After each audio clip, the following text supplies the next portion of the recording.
Section 1. You will hear a woman talking to a doctor at a clinic about a medical problem. First, you have some time to look at questions 1 to 4.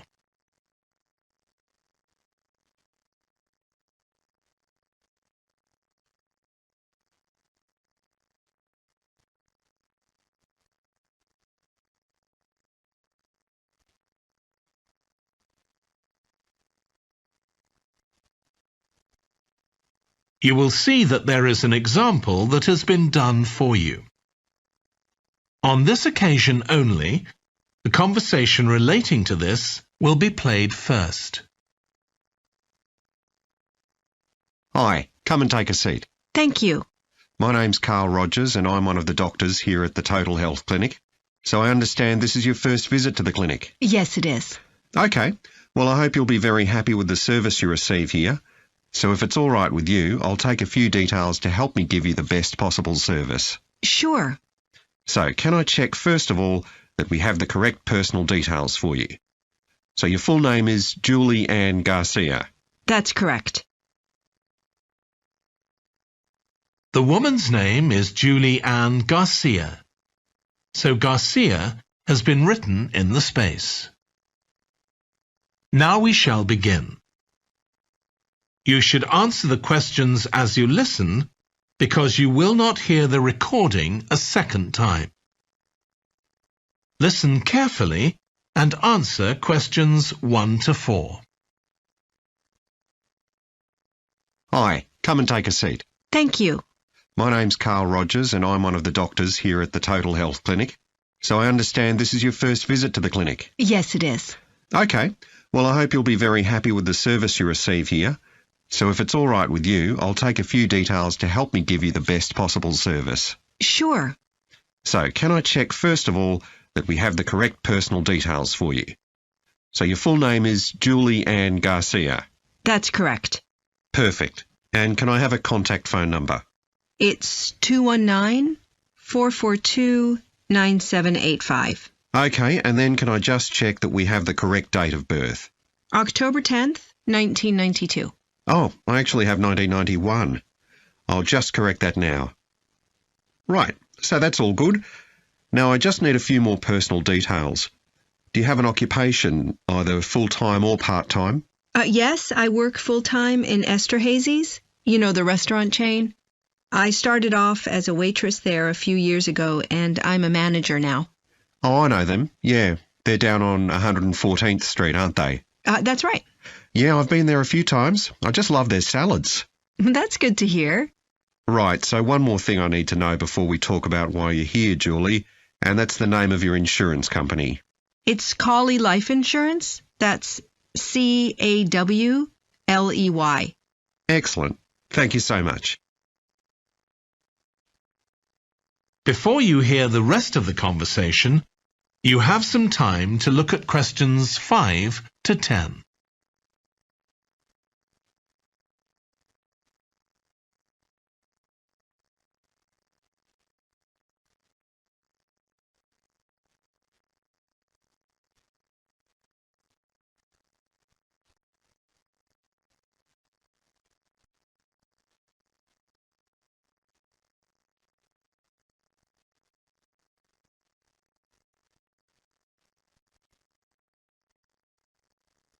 Now listen and answer questions 5 to 10. Now, Julie, let's look at how we can help you. So tell me a little about what brought you here today. Well, I've been getting a pain in my knee, the left one. Not very serious at first, but it's gotten worse, so I thought I ought to see someone about it. That's certainly the right decision. So how long have you been aware of this pain? Is it just a few days, or is it longer than that? Longer. It's been worse for the last couple of days, but it's 3 weeks since I first noticed it. It came on quite gradually, though, so I kind of ignored it at first. And have you taken any medication yourself or treated it in any way? Yeah, I've been taking medication to deal with the pain, Tylenol, and that works okay for a few hours. but I don't like to keep taking it.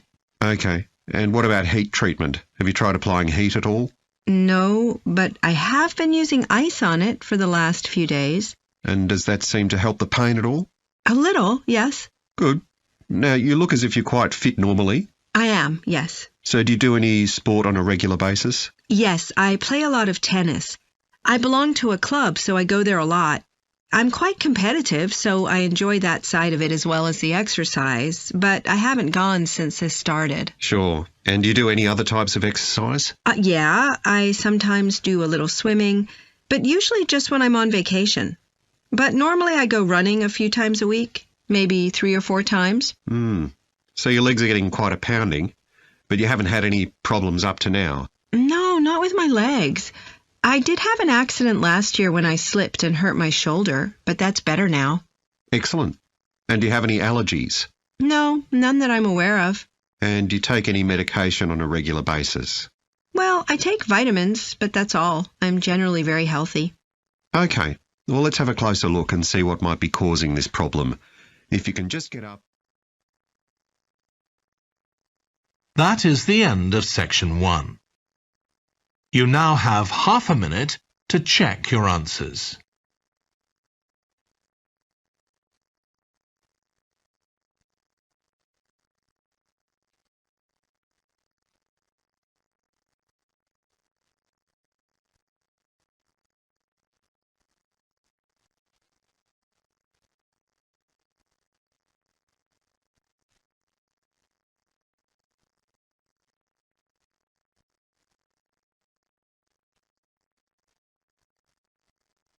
Now turn to section 2.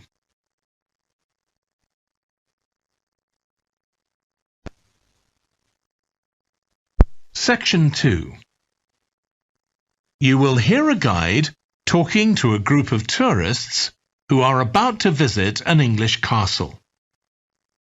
First, you have some time to look at questions 11 to 15.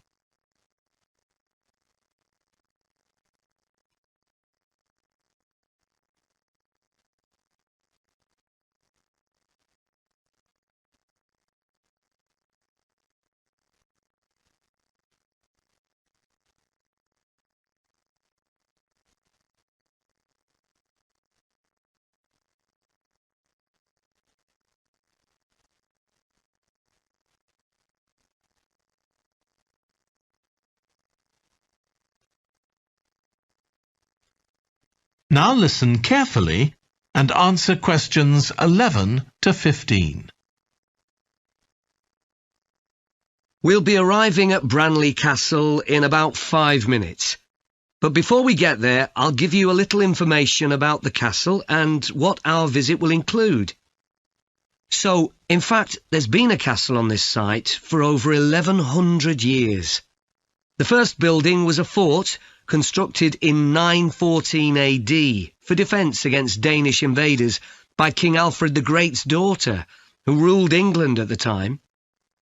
In the following century, after the Normans conquered England, the land was given to a nobleman called Richard de Vere, and he built a castle there that stayed in the de Vere family for over 400 years.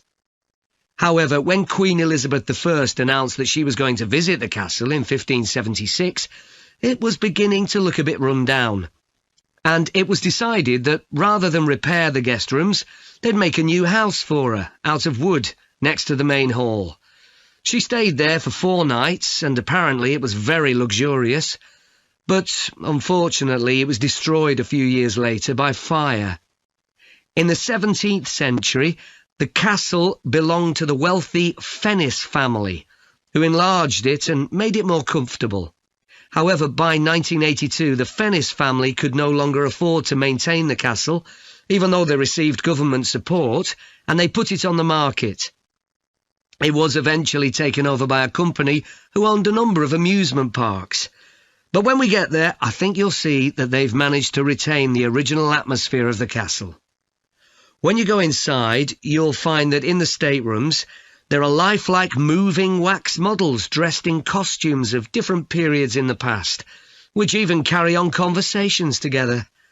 As well as that, in every room there are booklets giving information about what the room was used for and the history of the objects and furniture it contains. The castle park's quite extensive. At one time, sheep were kept there, and in the 19th century the owners had a little zoo with animals like rabbits and even a baby elephant. Nowadays, the old zoo buildings are used for public displays of paintings and sculpture. The park also has some beautiful trees, though the oldest of all, which dated back 800 years, was sadly blown down in 1987. Now, you're free to wander around on your own until 4:30, but then, at the end of our visit, we'll all meet together at the bottom of the great staircase. We'll then go on to the long gallery, where there's a wonderful collection of photographs showing the family who owned the castle 100 years ago having tea and cakes in the conservatory. And we'll then take you to the same place where afternoon tea will be served to you. Before you hear the rest of the talk, you have some time to look at questions 16 to 20.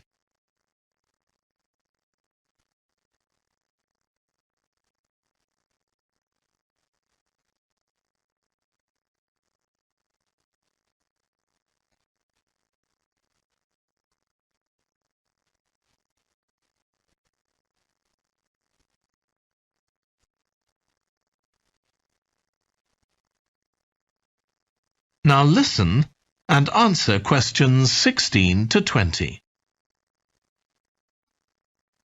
Now, if you can take a look at your plans, you'll see Branley Castle has 4 towers joined together by a high wall, with the river on 2 sides. Don't miss seeing the Great Hall. That's near the river in the main tower, the biggest one, which was extended and redesigned in the 18th century. If you want to get a good view of the whole castle, you can walk around the walls. The starting point's quite near the main entrance. Walk straight down the path until you get to the south gate, and it's just there. Don't go on to the north gate. There's no way up from there. There'll shortly be a show in which you can see archers displaying their skill with a bow and arrow. The quickest way to get there is to take the first left after the main entrance and follow the path past the bridge. Then you'll see it in front of you at the end. If you like animals, there's also a display of hunting birds, falcons and eagles and so on. If you go from the main entrance in the direction of the south gate, but turn right before you get there instead of going through it, you'll see it on your right, past the first tower. At 3 p.m, there's a short performance of traditional dancing on the outdoor stage. That's right at the other side of the castle from the entrance and over the bridge. It's about 10 minutes walk or so. And finally, the shop. It's actually inside one of the towers, but the way in is from the outside. Just take the first left after the main entrance, go down the path and take the first right.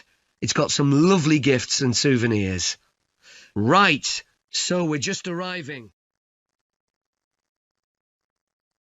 That is the end of section 2.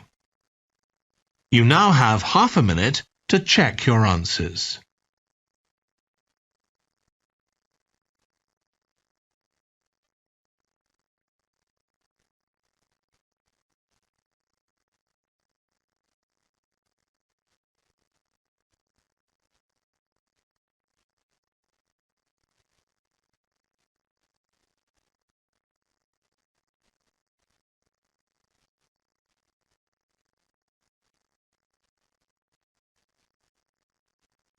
Now turn to section 3.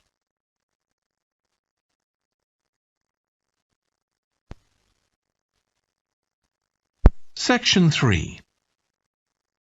You will hear 2 environmental science students, called Rosie and Martin, discussing their presentation on an extinct animal called the woolly mammoth with their tutor.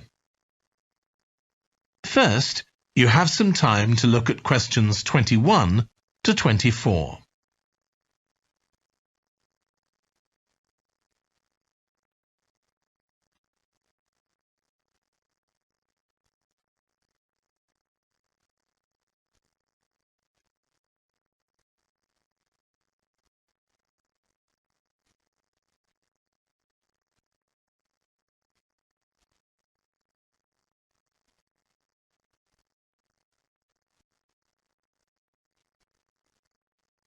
Now listen carefully and answer questions 21 to 24. So, Rosie and Martin, let's look at what you've got for your presentation on woolly mammoths. OK, we've got a short outline here. Thanks. So, it's about a research project in North America. Yes, but we thought we needed something general about woolly mammoths in our introduction to establish that they were related to our modern elephant, and they lived thousands of years ago in the last ice age. Maybe we could show a video clip of a cartoon about mammoths, but that'd be a bit childish. Or we could have a diagram. It could be a timeline to show when they lived, with illustrations. Or we could just show a drawing of them walking in the ice. No, let's go with your last suggestion. Good. Then you're describing the discovery of the mammoth tooth on St. Paul's Island in Alaska and why it was significant. Yes, the tooth was found by a man called Russell Graham. He picked it up from under a rock in a cave. He knew it was special. For a start, it was in really good condition, as if it had been just extracted from the animal's jawbone. Anyway, they found it was 6,500 years old. So why was that significant? Well, the mammoth bones previously found on the North American mainland were much less recent than that, so this was really amazing. Then we're making an animated diagram to show the geography of the area in prehistoric times. So, originally, St. Paul's Island wasn't an island. It was connected to the mainland, and mammoths and other animals, like bears, were able to roam around the whole area. Then the climate warmed up and the sea level began to rise, and the island got cut off from the mainland. So those mammoths on the island couldn't escape. They had to stay on the island. And in fact, the species survived there for thousands of years after they'd become extinct on the mainland. So why do you think they died out on the mainland? No one's sure. Anyway, next we'll explain how Graham and his team identified the date when the mammoths became extinct on the island. They concluded that the extinction happened 5,600 years ago, which is a very precise time for a prehistoric extinction. It's based on samples they took from mud at the bottom of a lake on the island. They analysed it to find out what had fallen in over time, bits of plants, volcanic ash, and even DNA from the mammoths themselves. It's standard procedure, but it took nearly 2 years to do. Before you hear the rest of the discussion, you have some time to look at questions 25 to 30.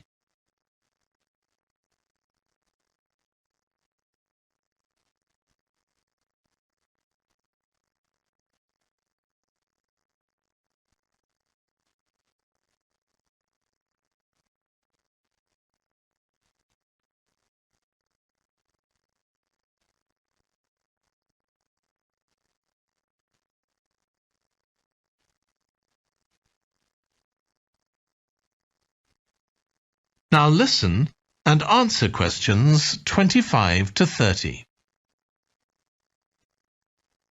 So why don't you quickly go through the main sections of your presentation and discuss what actions needed for each part? OK.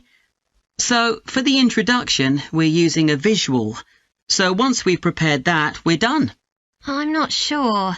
I think we need to write down all the ideas we want to include here, not just rely on memory. How we begin the presentation is so important. You're right.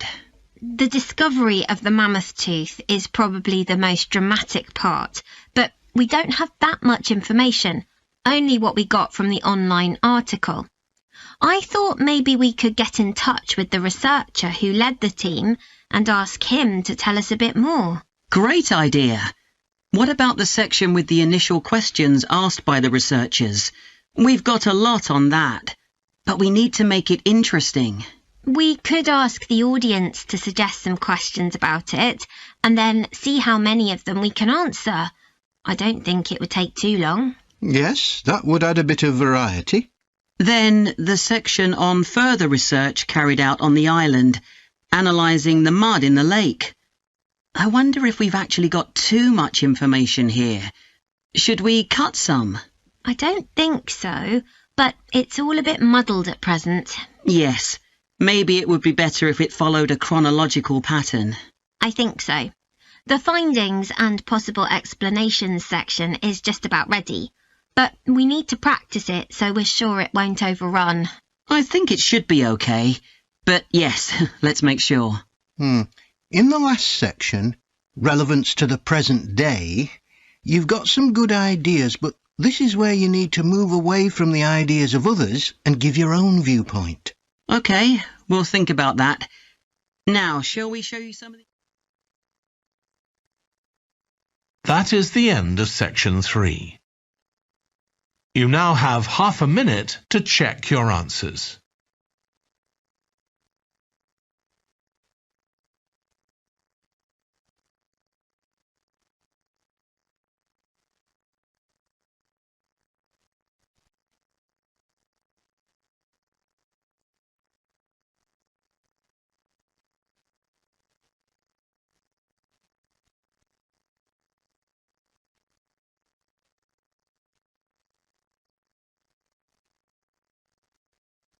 Now turn to section 4.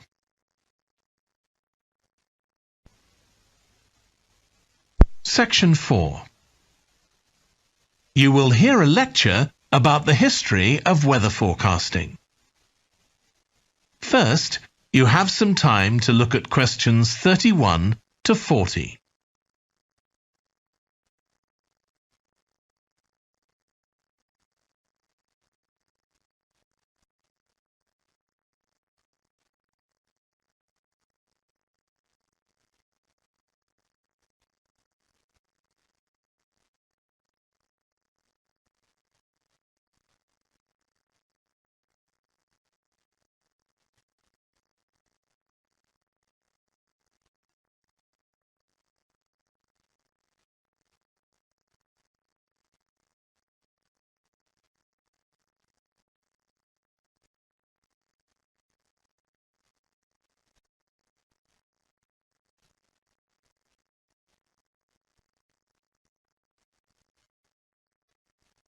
Now listen carefully and answer questions 31 to 40. In this series of lectures about the history of weather forecasting, I'll start by examining its early history. That'll be the subject of today's talk. Okay, so we'll start by going back thousands of years. Most ancient cultures had weather gods, and weather catastrophes, such as floods, played an important role in many creation myths. Generally, weather was attributed to the whims of the gods, as the wide range of weather gods in various cultures shows. For instance, there's the Egyptian sun god Ra, and Thor, the Norse god of thunder and lightning. Many ancient civilizations developed rites such as dances in order to make the weather gods look kindly on them. But the weather was of daily importance. Observing the skies and drawing the correct conclusions from these observations was really important. In fact, their survival depended on it. It isn't known when people first started to observe the skies, but at around 650 BC, the Babylonians produced the first short-range weather forecasts, based on their observations of clouds and other phenomena.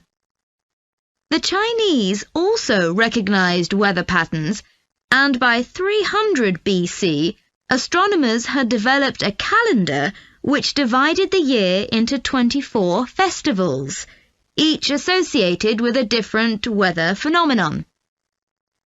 The ancient Greeks were the first to develop a more scientific approach to explaining the weather. The work of the philosopher and scientist Aristotle in the 4th century BC is especially noteworthy, as his ideas held sway for nearly 2,000 years. In 340 BC, he wrote a book in which he attempted to account for the formation of rain, clouds, wind, and storms. He also described celestial phenomena such as halos, that is, bright circles of light around the sun, the moon, and bright stars, and comets. Many of his observations were surprisingly accurate. For example, he believed that heat could cause water to evaporate, but he also jumped to quite a few wrong conclusions, such as that winds are breathed out by the earth. Errors like this were rectified from the Renaissance onwards.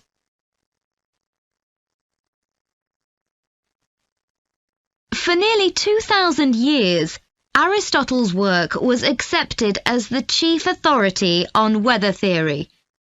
Alongside this, though, in the Middle Ages, weather observations were passed on in the form of proverbs, such as red sky at night, shepherd's delight, red sky in the morning, shepherd's warning. Many of these are based on very good observations and are accurate, as contemporary meteorologists have discovered. For centuries, any attempt to forecast the weather could only be based on personal observations. But in the 15th century, scientists began to see the need for instruments. Until then, the only ones available were weather vanes to determine the wind direction and early versions of rain gauges. One of the first, invented in the 15th century, was a hygrometer, which measured humidity. This was one of many inventions that contributed to the development of weather forecasting. In 1592, the Italian scientist and inventor Galileo developed the world's first thermometer. His student Torricelli later invented the barometer, which allowed people to measure atmospheric pressure. In 1648, the French philosopher Pascal proved that pressure decreases with altitude. This discovery was verified by English astronomer Halley in 1686, and Halley was also the first person to map trade winds. This increasing ability to measure factors related to weather helped scientists to understand the atmosphere and its processes better, and they started collecting weather observation data systematically. In the 18th century, the scientist and politician Benjamin Franklin carried out work on electricity and lightning in particular, but he was also very interested in weather and studied it throughout most of his life. It was Franklin who discovered that storms generally travel from west to east. In addition to new meteorological instruments, other developments contributed to our understanding of the atmosphere. People in different locations began to keep records, and in the mid-19th century, the invention of the telegraph made it possible for these records to be collated. This led, by the end of the 19th century, to the first weather services. It was not until the early 20th century that mathematics and physics became part of meteorology, and we'll continue from that point next week. That is the end of section 4. You now have half a minute to check your answers.